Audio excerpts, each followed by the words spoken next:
명절 쉬고 오시느라고 조금들 피곤하시죠? 오늘 우리는 명절에 뭐 맛있는 거 많이 잡수셨을 텐데, 프랑스에는요 서민들이 즐겨하는 요리가 있는데요, 뭐냐 하면은 개구리 요리라고 해요. 개구리 요리를 서민들이 굉장히 즐겨한다고 합니다. 근데 이 요리는 그 하는 방법이 좀 특이해요. 어떻게 하냐 하면은, 우리도 즉석 요리를 많이 해 먹잖아요, 그죠? 여기도 이 개구리를 즉석 요리를 한답니다. 어떻게 하느냐 하면은, 손님이 앉아 있는 그 식탁에다가 버너와 냄비를 갖다 놓고는 거기다가 이제 손님이 보는 앞에서 그 냄비에 살아있는 개구리를 이렇게 넣는답니다. 그럼 개구리들이 팔짝팔짝 이제 뭐 뛸 거 아니에요, 그죠? 그 뭐 손님이 먹으려면 개구리가 뭐 큰 것도 아니고, 요새 뭐 큰 뭐 항소 개구리도 있다고 하더라만, 옛날에 개구들이 잔잔한 거 먹으려면 얼마나 많이 그 막 팔짝팔짝 뛸 거 아닙니까, 그죠? 거기다가 이제 그 개구리가 가장 좋아하는 그 물의 온도를 맞춰서 냄비에 싹 부으면은, 이 개구리들이 따뜻한 이제 자기들이 좋아하는 물이 탁 들어오니까 조용해질 거 아닙니까? 그래서 냄비 바닥에 전부 다 가만히 엎드려 있대요. 그러면 이제 밑에서 이제 불을 켜서 서서히 아주 천천히 이렇게 불의 온도를 이렇게 올린답니다. 그래, 이렇게 서서히 이제 불의 온도를 이제 가열하기 때문에 개구리들은 자기들이 삶아지고 있는 줄도 모른 채 기분 좋게 잠들어서 그냥 죽어버리는 거예요. 왜 이렇게 할까? 그건 모르겠지만, 아무래도 펄떡펄떡 뛰는 것보다 개구리가 작으니까 그 개구리 다리하고 이렇게 먹어야 되니까, 개구리가 이렇게 따뜻한 물에 이렇게 탁 이제 막 퍼져 있으면은 이제 잡기가 좋겠죠, 그죠? 그래서 그렇게 살아있는 개구리에게 물을 부어서 그렇게 죽는다고 합니다. 우리도 마찬가지예요. 우리의 신앙생활도 가만히 보면은, 정말 여러분 명절이라서 보았겠지만은 뭐 정말 얼마나 우리가 하나님의, 우리 믿는 사람들도 하나님의 이야기를 하기보다는 그 죄악된 이야기들을 얼마나 많이 합니까, 그죠? 그게 죄인 줄도 모르고 같이 하다 보면은 우리도 같이 하게 되더라고요. 그래서 우리는 그 죄악의 삶에 빠져 죽어가고 있으면서도 그 상황을 감지하지 못하고 거기 취해서 나오지 못하고 있는 자들은 그 따뜻한 물에 취해서 엎드려서 죽어가는 개구리와 같다는 것입니다. 그래서 지금 이 세상은 마지막 심판을 향하여 조금씩 온도가 올라가고 있다는 거예요. 조금씩. 예수님이 오신 그날부터 우리는 종말이라고 했습니다. 그래서 조금씩 우리는 느끼지 못하게 지금 가열되고 있다는 거예요. 우리는 느낍니다. 지구가 가열되어서 지금 어떻습니까? 얼마나 옛날보다 많이 더워요. 그러면 우리의 죄 때문에 그렇다는 생각보다 여러분 어떡합니까? 올여름이 오기 전에 여름이 오면은 임박하면은 비싸질 텐데 오기 전에 먼저 에어컨을 준비해야지, 그죠? 그러잖아요. 그래, 이 죄악된 세상, 이 죄 때문에 이 지구가 올라가고 있구나, 온도가 올라가고 있구나, 심판의 온도가 올라가고 있구나, 이렇게 느껴야 한다는 것입니다. 그래서 주님은 거기서 나오라, 내 백성아 거기서 나오라, 지금 이렇게 말씀하고 계신 것입니다. 창세기 12장 11절을 한번 보시겠습니다. 스크린에 띄워주실 수 있으면 좋은데 제가 봉독하겠습니다. 여호와께서 아브라함에게 이르시되 너는 너의 고향과 친척과 아버지의 집을 떠나 내가 내게 보여줄 땅으로 가라 하시죠. 그 다음에 또 19장 12절에서 14절을 보시면은 그 사람들이 롯에게 이르되 이외에 내게 속한 자가 또 있느냐? 내 사위나 자녀나 성중에 내게 속한 자들을 다 성 밖으로 이끌어내라. 그들에 대한 부르짖음이 여호와 앞에 크므로 여호와께서 이곳을 멸하시려고 우리를 보내셨나니 우리가 멸하리라. 롯이 나가서 그 딸들과 결혼할 사위들에게 말하여 이르기를 여호와께서 이 성을 멸하실 터이니 너희는 일어나 이곳에서 떠나라 하되 그의 사위들은 농담으로 여겼더라. 소돔과 고모라가 멸망하기 직전에 롯에게 임하여서 롯을 불러내는 그런 과정입니다. 얼마나 긴박한 상황이었으면 롯이 머뭇머뭇하는 것을 보고 천사가 강제로 이끌어 가지 않습니까? 그죠? 얼마나 긴박한 상황입니까? 오늘의 상황이 그러한 상황이라는 거예요. 예레미야 51장 6절을 우리 함께 찾아서 보시겠습니다. 예레미야 51장 6절입니다.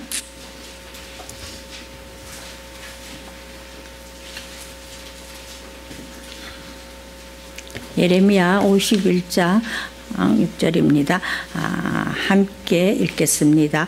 바벨론 가운데서 도망하여 나와서 각기 생명을 구원하고 그의 죄악으로 말미암아 끊어짐을 보지 말지어다. 이는 여호와의 보복의 때니 그에게 보복하시리라. 아멘. 바벨론 가운데서 지금 도망하여 나와서 생명을 구하라고 합니다. 거기서 나와서 우리는 거기 있음으로 인하여 우리가 조금 다치고 마는 것이 아니라 우리는 생명을 잃는다는 거예요. 우리는 생존하기 위해서 우리는 사는 것이 아니라 우리는 생명을 위해서, 영원한 생명을 위해서 우리는 사는 자들입니다. 그래서 생명을 구하라는 거예요. 어떻게 해서 그 바벨론, 죄악의 도성 바벨론에서 나와야 생명을 구할 수 있다는 거예요. 하나님은 그 세상의 달콤함에 푹 젖어서 자기들이 어디로 가고 있는지도 모르는 그런 미성숙한 그 하나님의 백성들에게 내 백성아 거기서 나와라, 이렇게 외치시는 것입니다. 그게 4절이었습니다. 본문 4절이었습니다. 또 내가 들으니 하늘로부터 다른 음성이 나서 이르되 내 백성아 거기서 나와 그 죄에 참여하지 말고 그가 받을 재앙들을 받지 말라. 그 죄에 참여하지 말고 나오라는 거예요. 듣는 즉시 나와야 하는 시급한 명령입니다. 세상에서 나오라는 하나님의 명령은 그 미증미증 미루거나 우리가 뒤로 돌아보거나 이렇게 오래 생각할 수 있는 그런 상황이 아니라는 것입니다. 아주 급박한 상황이라는 것입니다. 그래서 하나님은 구약과 신약 여러 곳에서 나의 백성들아 세상에서 나오라, 굉장히 많이 말씀하고 계십니다. 얼마나 그 죄악된 세상에 앉아서 그 죄악된 세상과 함께 사는 것을 좋아하고 있으니까 세상 사람들이 거기 사는 거는 하나님이 상관하시지 않지요. 멸망할 거니까. 그러나 내 백성, 하나님의 백성이 거기에 앉아서 나올 생각을 하고 있지 않으니까 구약에서 이르러 모든 성경에서 내 백성아 거기서 나오라. 하나님은 이렇게 우리를 불러내시는 것입니다. 세상에서 나오라, 바벨론에서 나오라고 명령하십니다. 우리 믿음의 조상 아브라함이 그 믿음의 여정을 어디서부터 시작했습니까? 갈대아 우르에서 나오는 것부터 시작했습니다. 우리의 믿음의 시작은 죄에서 떠나는 것에서부터 시작입니다. 왜 아브라함이 굳이 갈대아 우르를 떠나야 했을까요? 그 문명의 발상지인 갈대아 우르에서는 구원이 일어날 수가 없습니다. 갈대아, 다른 말로 바벨론이지요. 믿음의 조상인 그 아브라함은 갈대아 바벨론에서 나와서 광야를 거쳐서 가나안으로 들어가야 하는 하나님 백성의 전체의 삶을 미리 보여주는 것입니다. 우리도 그 바벨론에서 우상을 섬기는 곳에서 죄악의 도성에서 나와서 교회라는 이 광야에서 하나님의 말씀을 들으며 우리의 죄악된 모든 것들을 성령으로 다스리고 정결하고 깨끗한 몸이 되어서 새 신부가 되어서 가나안으로, 영원한 가나안, 저 천국으로 들어가게 되는 것입니다. 이 모든 것을 아브라함의 삶을 통해서 보여주었기 때문에 아브라함의 삶을 뭐라고? 믿음의 조상이라고 하는 것입니다. 성경에 나오는 모든 선지자들을 다 믿음의 선지자라고 하지 않았습니다. 일부분 그들을 통해서 주님을 바라보라고 외치게 했을 뿐, 광야에서 외치는 자의 소리가 되어서 그들에게 외치게 했을 뿐입니다. 아브라함은 그러나 그의 전 여정을 통해서 믿음의 사람들이 어떻게 살아야 하는가를 보여주셨습니다. 그래서 아브라함을 믿음의 조상이라고 하는 것입니다. 왜 하나님께서 그 이스라엘의 그 나일강 유역의 삼각주 땅인 풍요한 땅 애굽에서 끌고 나와서 광야를 거쳐 가나안으로 이끌어 가셨는지요? 우리는 그 힘과 쾌락의 도시 바벨론의 삶을 따라 살아서는 안 된다는 것입니다. 신명기 7장 16절입니다.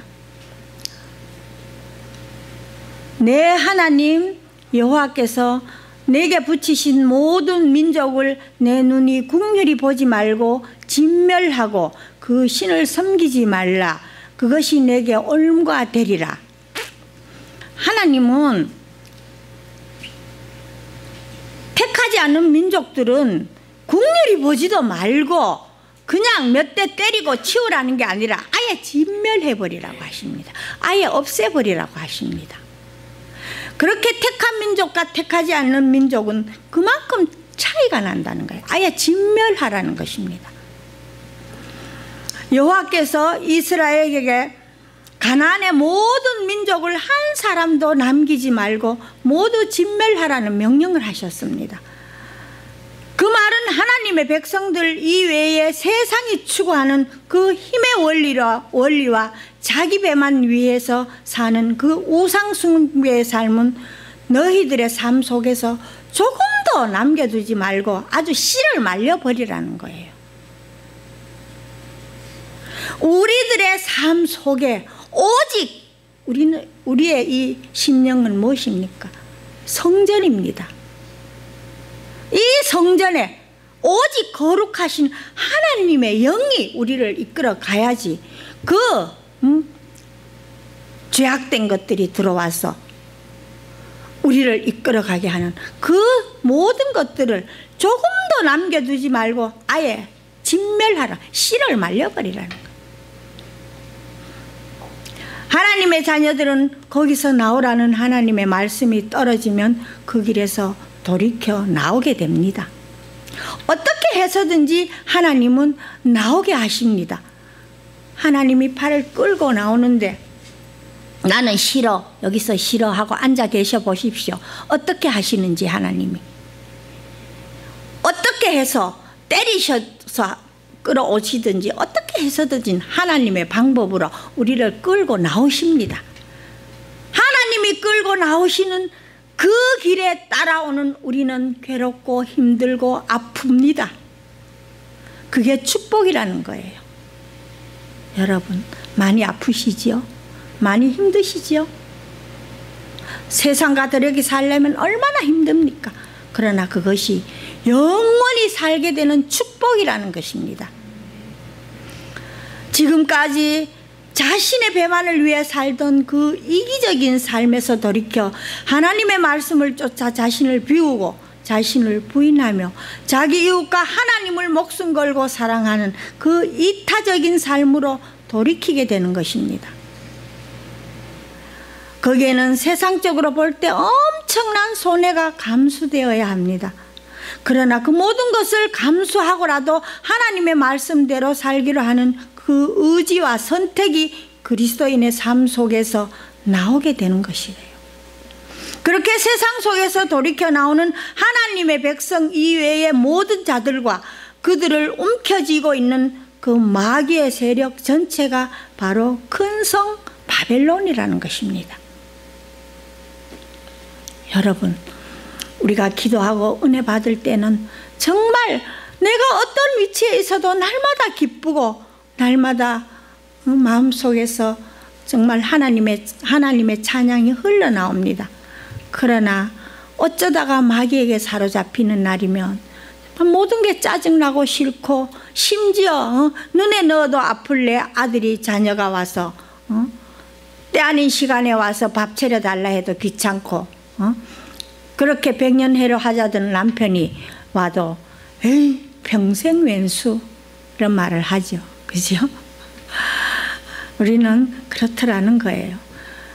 여러분, 우리가 잘 살려면은 하나님의, 이 땅에서 부자로 잘 살려면 하나님의 말씀대로 살기보다는 세상의 경영과 그 논리와 철학을 따라서 사는 것이 훨씬 부자 되기가 좋습니다.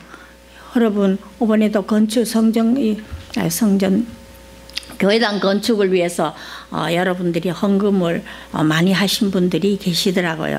생각지도 못하게 이렇게, 정말 이 교회가 3년 전에 세워졌을 때도 헌금을 걷어서 이 자리에 온 줄 압니다. 근데 3년 만에 이렇게 또다시 땅을 산다는 것은 기적과 같은 일입니다. 그런데 여러분, 그 많은 돈 내어서 어디에 쓰시겠습니까? 그 돈 여러분 부동산에 투자하고 은행에 정기적금만 넣어도 타다리 내게 이익이 오고 얼마나 좋겠습니까? 그죠? 정말 내가 부자가 되어서 살고 싶다면 하나님의 방법대로 사는 것이 아니라 세상 뜻대로 살아야, 세상 방법대로 세상의 경영학을 쫓아서 살아가야 부자가 될 수 있습니다. 그런데 그거는 잠시 잠깐이더라는 거예요. 꽃은 떨어지고 풀은 마르되 하나님의 말씀은 영원하시다고 했습니다. 우리는 그 영원한 생명을 쫓아서 사는 것이지, 그 영원한 생명이 있기에 우리는 이 땅에 잠시 살다 갈 것 모든 것 기꺼이 아낌없이 이웃을 위해 헌신할 수도 있고 건축을 위해서 내어놓을 수도 있더라는 거예요. 그러나 세상은 어떻습니까? 그 죄악으로 자기들을 영화롭게 한 자들입니다. 오늘 본문에서 내 백성이라는 말은 예수 그리스도를 믿는 자로서 하나님의 백성을 말하는 것이죠. 그럼 하나님께서 떠나라 하는 그곳은 어디입니까? 아브라함에게는 갈대아 우르를 떠나라고 하였으며, 롯에게는 죄악이 간영하여 하나님의 심판을 받게 될 소돔과 고모라를 떠나라고 하였습니다. 이곳은 죄악의 성입니다. 아브라함이 떠나기 전 갈대아 우르나 소돔과 고모라 역시 죄악의 도시였습니다. 종말에 저와 여러분이 떠나야 할 성은 하나님으로부터 권세를 받은 곳이 아닙니다. 거기는 짐승으로부터 권세를 받은 그런 곳입니다. 짐승으로부터 받은 권세이니까 거기는 짐승 같은 행세를 하며 살겠죠. 그죠?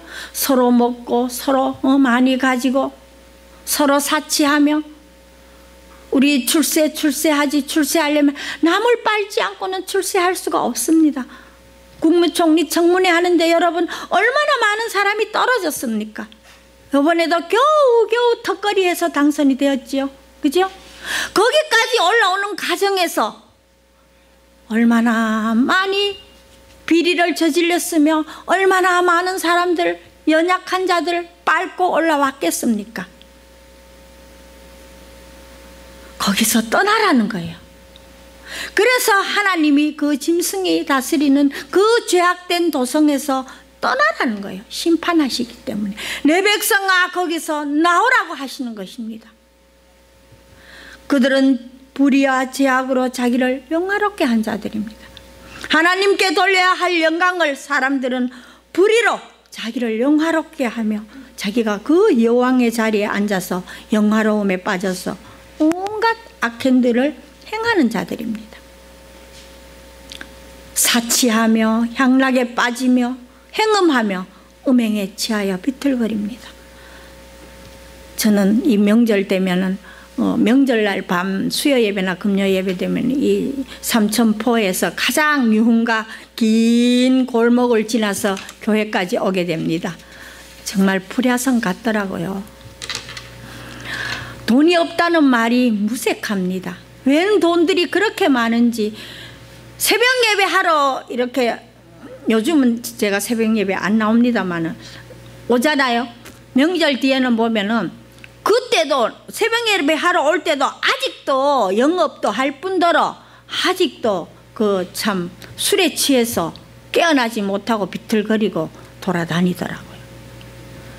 여러분, 예수 믿고 절제하고 착하고 청결하게 살다가 이러한 세상에 뛰어들면 당장 우리가 거부감을 느끼게 됩니다. 그죠? 그렇지만 마귀는 그렇게 유혹하지 않습니다.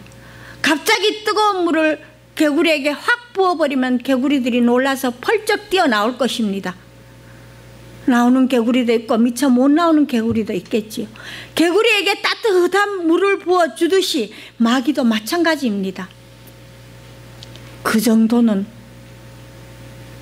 하나님도 이해하실 거야. 그러면서 죄악의 길로 끌고 갑니다.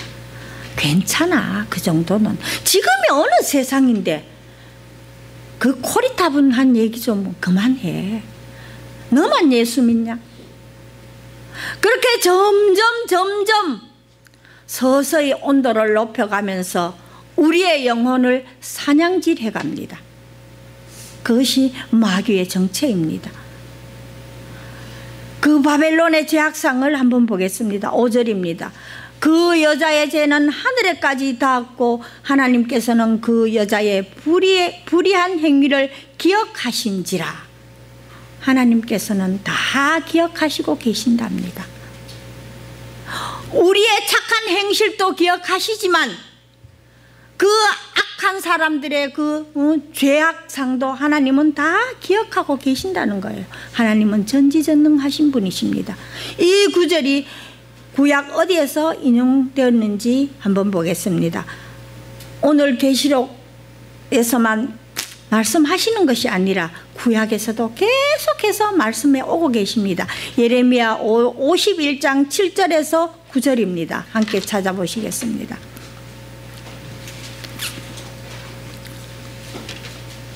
찾으신 분은 읽어주시기 바랍니다. 예레미야 51장 7절에서 9절입니다.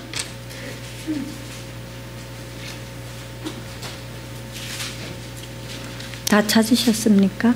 그럼 함께 읽겠습니다. 바벨론은 여호와의 손에 잡혀 있어 온 세계가 취하게 하는 금잔이라. 문 민족이 그 포도주 마심으로 미쳤도다. 바벨론이 갑자기 넘어져 파멸되니 이로 말미암아 울라. 그 상처를 위하여 유향을 구하라. 홍 나으리로다. 우리가 바벨론을 치료하여도 낫지 아니하니 버리고 각기 고향으로 돌아가자. 그 화가 하늘에 미쳤고 궁창에 달하였음이로다. 아멘. 금잔이라. 온 세계가 취하게 하는 금잔이라. 나는 정말 잔 그릇 하면은 우리나라도 요즘 얼마나 좋은 거 많습니까? 그죠? 한국 도자기가 제일 좋은 줄 알았는데 요즘은 영국산 무슨 도자기 하면서 음식을 먹는데도 그 음식값보다가 그릇값이 엄청나게 들더라고요. 그죠? 그래서 이 바벨론에는 정말 세계에서 다 들어오는 그 금잔 그릇들이 얼마나 좋았겠어요. 이렇게 해서 포도주를 마심으로 그들이 미쳤다는 거예요.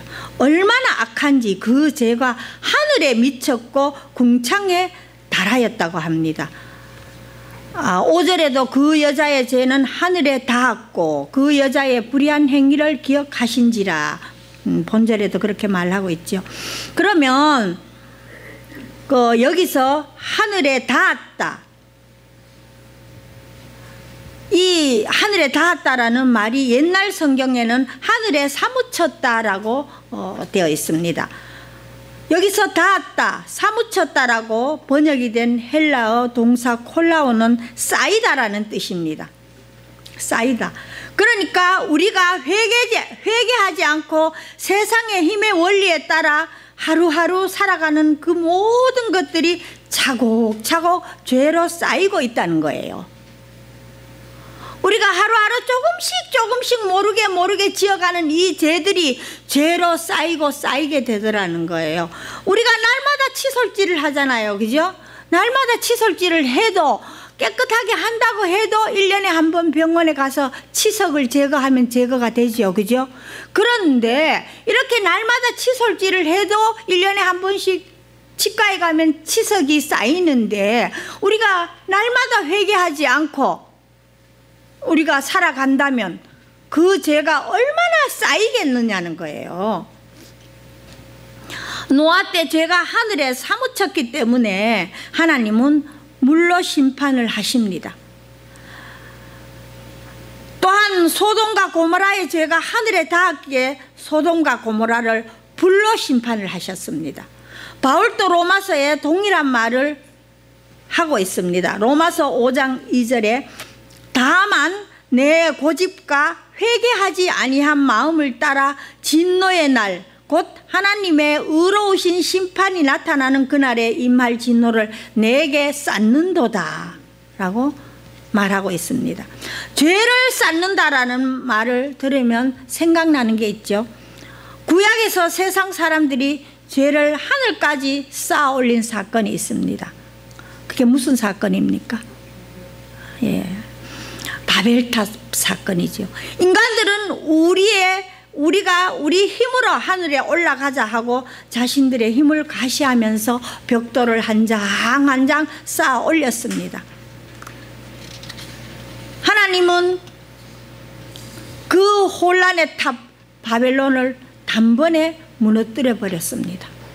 그 바벨탑에서 바벨론이라는 단어가 기원이 되어서 바벨론이 된 것입니다. 하나님은 거기서 나오라고 말씀하시는 것입니다. 오늘날 세상 사람들도 똑같이 자신들의 힘을 과시하며 침묵하시는 하나님을 조롱하고 있습니다. 하나님은 그때마다 소리치시지 않습니다. 침묵하시는 하나님을 우리는 알아야 됩니다. 그 음녀의 미혹을 분별하지 못하고 그 음녀가 주는 금잔에 취한 자들은 전부 그 음녀 바벨론과 함께 처참한 말로를 맞게 될 것인데, 그들을 어떻게 표현하는지 한번 보겠습니다. 9절입니다. 그와 함께 음행하고 사치하던 땅의 왕들이 그가 불타는 연기를 보고 위하여 울고 가슴을 치며, 땅의 왕들이 그 음녀와 더불어 음행을 하고 상인들도 그 음녀의 그 사치스러운 미혹을 쫓아 부를 추구하다가 다 망한다는 거예요. 다 망한다는 거예요. 지금 예수 믿는 사람들도 정말 얼마나 우리나라가 사치가 심한지 정말 극에 이르렀습니다. 지금 애들 학교 갈 시기잖아요. 그죠? 입학할 시기잖아요. 애들 요즘 애들 명품 가방 아니면은 안 메어요. 추리닝도 명품 추리닝, 신발도 명품 신발. 정말 놀란 게, 저쪽에 시골로 들어가 보면은요, 학교 앞으로 가보면 애들이 다 명품을 입고 신고 있는데, 어떤 내가 아는 아이는 엄마 아버지가 두 분 다 막 노동을 해요. 집도 없어요. 그런데 고등학생인데 아직도 한글도 제대로 터득을 못하고 있어요. 요즘은 무상교육이니까 그냥 하면 되잖아요. 가면 다니면 되는 거예요. 가방만 들고 왔다 갔다 하면은 졸업장 주잖아요. 그런데 걔는 뭘 하고 다니느냐. 방학만 되면은요, 아르바이트를 얼마나 열심히 하는지 몰라요. 남의 논에 저것 일도 하고, 하여튼 그 힘이 애가 굉장히 세더라고요. 그래서 알바비도 남들보다 더 준대요. 걔는 아이스크림 일하는데 힘든 일을 많이 해요. 걔가 고등학교 1학년밖에 안 되는데. 그런데 걔가 입고 다니는 옷은 왜 그렇게 아르바이트를, 책을 사기 위해서가 아니라 그 명품 옷을, 가방을, 자전거를, 걔가 타는 자전거도 비싼 자전거, 가방도 명품, 옷도 명품, 신발도 명품, 다 명품으로 감고 다녀요. 고등학생인데 아주 책도 제대로 못 읽는 학생이에요. 그래서 내가 몇 번 이렇게 이야기를 했더니만 나만 보면 이렇게 외면하고 인사도 안 하고 달려요. 그래서 정말 우리는 이렇게 그 세상 사람들의 그런 사치를 우리 예수 안에 예수 믿는 자들도 나도 모르게 점점 그런 것에 취하여 끌려가더라는 거예요. 그래서 하나님이 내 백성아 거기서 나오라고 지금도 외치시는 겁니다. 오늘날 그럼 이 강단에서는 어떤 말이 선포되어야 할까요? 여러분, 교회야 거기서 나와라. 그 죄악된 그 성, 큰 성 바벨론에서 나와라 라고 외쳐야 되는 것입니다. 그런데 어떻습니까? 여전히 교회에도 세상의 원리와 그 세상의 힘이 교회를 이끌어가고 있습니다. 세상적인 힘을 소유한 사람이 교회에서도 소위 쓸모있는 사람으로 평가를 받고 있지 않습니까? 그게 바로 사치의 세력을 인하여 치부하는 그런 것입니다. 그래서 돈이 많고 지위가 높은 그런 지위에 앉은 사람이 교회에 오면 교회가 그런 사람 몇 명만 와보세요. 교회가 갑자기 활기가 있어집니다. 내가 서울서 지금도 생각하니까 너무나 우습다. 이제 목사님이 이제 교회를 주셔서 이제 처음 예배를 드리는데 개척 예배를 드린다고 지역에서 그 유진 김대중 씨 큰아들이 그 국회의원 했잖아요. 이름을 모르겠다. 예, 그분이 이제 뭐 자기의 어머니가 이름이 뭐야? 그분이 아니다. 그분이 누구였더라? 김대중 씨 말고 우리나라 그 무료 재판 처음으로 시작하신 그 여자 판사 출신 변호사 있잖아요. 지금도 그래서 각 지역마다 무료 변호 이렇게 해주고 있잖아요. 그분 아들인데 국회의원이었어요. 그러니까 왔어요. 찾아가 그 엄마 책하고 뭐 이렇게 가지고 오셨더라고요. 오셨는데 사람들이 내 설교 들을 생각은 안 하고 전부 다 현직 국회의원이 왔으니까 일어서 가지고 그분 앞에 가가지고 막 자리를 꺼내주고 전부 그 옆에 그리고 그날 그 사람들이 이제 많이 몰려왔어요. 물론 이제 헌금도 선거철이고 하니까 봉투에 넣어가 왔더라고요. 근데 이 교회 오늘은 이 교회 다음은 저 교회 이제 선거철에 이렇게 다니셔요. 첫 예배를 드리는데 어찌나 내가 당황하고 당혹스럽든지 정말 이 사람들이 우리 목사님이 말씀을 정말 잘 증가하시는 분이었거든요. 성경 말씀 막 그대로 증가하시는 분이었는데 이 사람들이 이때까지 우리 목사님 말씀을 뭐로 들었나 하는 생각이 드는 게 얼마나 실망스럽든지 그 첫 예배를요. 정말 자기네들은 그 높은 분이 와서 기분이 좋았는지 몰라도 나는 마음속으로 얼마나 상처를 받았는지 말로 할 수가 없었어요. 그런 기억이 제게도 있습니다. 그러나 하나님은 어때요? 일을 해 나가실 때 돈이 많고 지위가 있고 그런 사람들을 선호하십니까? 아닙니다. 하나님은 그런 사람도 물론 그렇다고 돈 있고 지위가 높은 사람이 나쁘다는 건 아니에요. 예수 잘 믿고 돈도 있고 지위도 높고 청렴하고 결백하고 주님의 뜻대로 사는 사람이라면 얼마나 좋겠습니까? 하나님은 그런 분도 사용하시지만 똑같이 돈 없고 가난하고 힘없는 사람도 하나님은 쓰시더라는 거예요. 그래서 하나님은 성경에서 누구를 찾아다니셨습니까? 힘없고 가난하고 연약하고 병든 자들만 주님은 이 땅에서 찾아다니셨습니다. 똑같이 쓰시더라는 거예요. 요한복음 6장 28절에서 29절 여러분들이 다 잘 아시는 구절이지요. 저희가 묻되 우리가 어떻게 하여야 하나님의 일을 하오리까? 예수께서 대답하여 가라사대 하나님의 보내신 자를 믿는 것이 하나님의 일이니라 하시니 이 땅에서 하나님께서 우리 성도를 통하여 이루시는 일은 단 한 가지입니다. 우리가 예수를 잘 믿는 사람이 되는 것이고 우리를 통하여 아직 예수를 알지 못하는 하나님의 백성들이 예수를 잘 믿게 되는 것입니다. 하나님께서 그 일을 이루시는 데에는 부자와 명예를 소유한 사람들도 귀하게 쓰시지만 가난하고 못 배운 사람들도 그에 못지않게 똑같이 쓰시더라는 거예요. 그러니까 여러분, 교회 와서는 없다고 기죽지 마십시오. 아프다고 원망하지 마십시오. 하나님은 그 아픔까지도 쓰십니다. 여러분, 아파서 하나님께 영광 돌리는 사람들이 얼마나 많습니까? 그죠? 옛날에 내가 이러한 사람이었는데 이런 네임이 닉네임이 붙었다고 해서 절망하지 마십시오. 그 자리에서 돌아서서 여기에서 왔으면 내 힘으로 온 거 아닙니다. 하나님이 불러서 나오라 했을 때 나왔으면 그거는 축복받은 자입니다. 그를 통하여 하나님은 크게 영광을 받으십니다. 여러분, 이 자리에 계신 분은 어느 누구도 기죽을 필요가 아무도 없습니다. 하나님의 택하신 백성이요, 거룩한 왕같은 제사장들입니다. 여러분, 한 분도 기죽을 필요가 없습니다. 본문 18장 3절을 보겠습니다. 읽지 않은 9절입니다. 그 음행의 진노의 포도주로 말미암아 만국이 무너졌으며 또 땅의 왕들이 그와 더불어 음행하였으며 땅의 상인들도 그 사치의 세력으로 치부하였도다 하더라.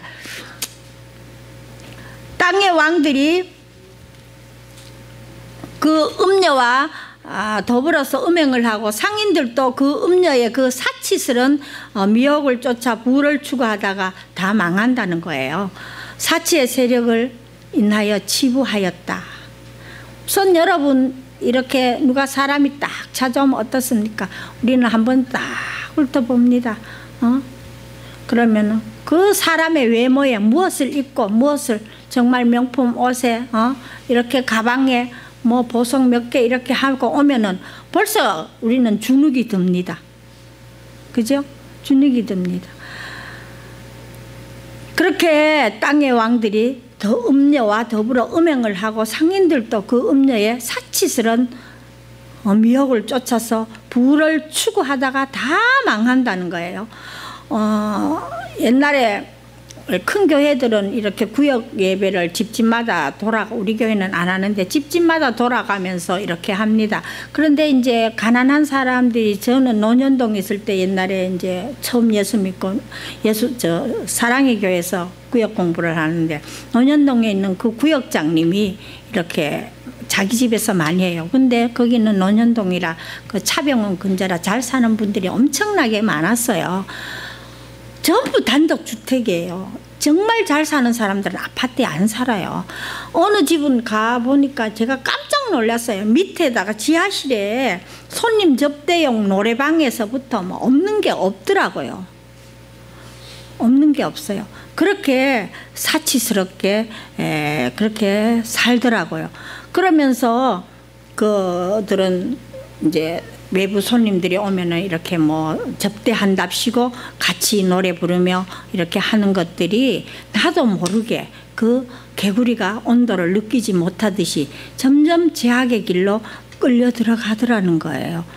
끌려 들어가더라는 거예요. 그런데 거기서 그게 중요한 게 아니라 예배를 드립니다. 굉장히 예배를, 사랑의 교회 그 구역 예배는 대단합니다. 그 구역장이 거의 그 부교역자 역할을 다 합니다. 웬만해서는 목회자들이 신방은 안 가요. 구역장이 다 가요. 그런데 구역장들하고 이렇게 예배를 보고 나면은 안 그런 구역들도 있겠지만은 이렇게 처음 보는 집에 이렇게 턱 가잖아요. 가면 예배 마치고 나서는 전부 다 신경이 어디가 쓰이느냐. 오늘 하나님 말씀 그래 잘 받았으니까 이렇게 그래 뭐 회개해야지, 돌아서야지, 그래 죄악에서 나와야지, 이런 게 아니라 어머 저놈 저거 안 보던 거 새로 샀네, 저거 얼마짜리야. 저거 안 보던 거 있네. 저걸 어머 그래 저번에 입고 왔던 그 옷 그거 너무 예쁘더라. 전부 대화가 그리로 돌아갑니다. 내가 특정한 교회를 집어서 죄송하지만 그 교회뿐만 아니라 다른 교회의 구역 예배를 참가해봐도 그런 상황이 오면 다 그러더라는 거예요. 그러니까 우리 예수 믿는 사람들의 이 마음에도 아직도 세상의 것들로 가득 차 있다는 거예요. 차 있기 때문에 나도 모르게 나오더라는 거예요. 나오더라는 거예요.